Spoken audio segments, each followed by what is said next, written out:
베드로계시록 제1장. 하나님의 날이 올 때 사람들이 마지막 날들에 경험할 내용을 보라. 하나님의 심판 판결의 날, 사람의 자녀가 모두 동쪽부터 서쪽까지 나의 아버지 앞으로 모일 것이다. 영원히 살아계시는 아버지는 지옥에게 철문을 열어 그 안에 있는 모든 것을 내놓으라고 명령하실 것이다.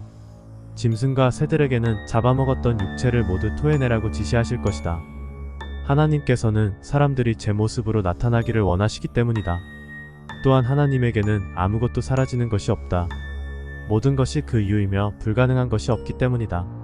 심판의 날에, 결정의 날에 하나님의 말씀으로 모든 것이 일어난다.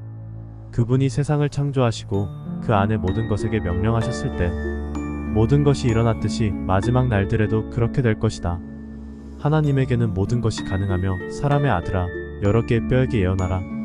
뼈와 뼈가 붙어서 관절을 이루고 그 위에 근육과 신경과 살과 피부와 털이 붙으라고 뼈들에게 지시하라 라고 그분이 성경에서 말씀하시기 때문이다. 위대한 우리엘이 하나님의 명령으로 영혼과 정신을 줄 것이다. 하나님은 우리엘에게 심판의 날 죽은 자들의 부활을 맡기셨던 것이다. 땅에 뿌려진 미라를 보고 곰곰이 생각해보라. 영혼도 없고 마른 것을 사람이 땅에 뿌린다. 그러면 그 씨가 다시 살아서 결실을 맺고 땅은 자기에게 맡겨진 서약대로 그 씨를 다시 돌려준다. 사람이 죽으면 씨처럼 땅에 뿌려진 것이며 다시 살고 생명을 회복할 것이다.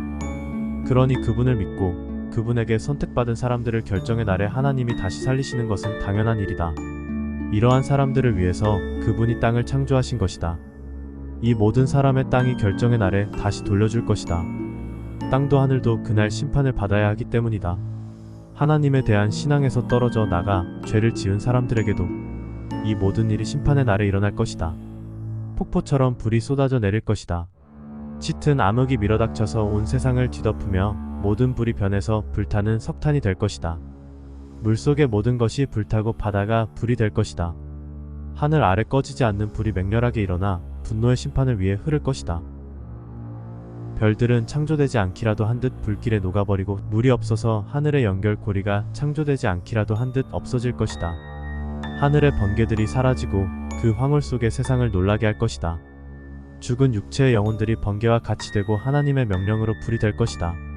창조된 모든 것이 무너져 내릴 때 동쪽의 사람들은 서쪽으로, 서쪽의 사람들은 동쪽으로, 남쪽의 사람들은 북쪽으로, 북쪽의 사람들은 남쪽으로 도망칠 것이다. 무시무시한 불의 분노가 어디서나 사람들을 삼킬 것이다. 꺼지지 않는 불이 사람들을 몰아서 꺼지지 않는 불의 강물에 담아 분노의 심판으로 운반해 올 것이다. 부글부글 끓는 물결이 사람을 각각 분리하면 사람의 자녀들 가운데서 엄청나게 이를 가는 소리가 날 것이다. 찬란히 빛나는 영원한 구름을 타고 내가 하나님의 천사들에게 둘러싸여 하늘의 나의 아버지 오른편 옥좌에 앉게 되는 모습을 모든 사람이 볼 것이다.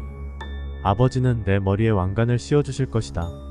그 광경을 보는 민족들이 각각 자기 민족을 위해서 통곡할 것이다. 각 개인의 행위들이 민족 앞에 드러나고 하나님은 민족들을 불의 강으로 들어가라고 명령할 것이다. 각자의 행적에 따라서 보상이 내릴 것이다. 선행을 한 선택받은 사람들은 내게 오고 불에 삼켜져 죽는 일이 없을 것이다.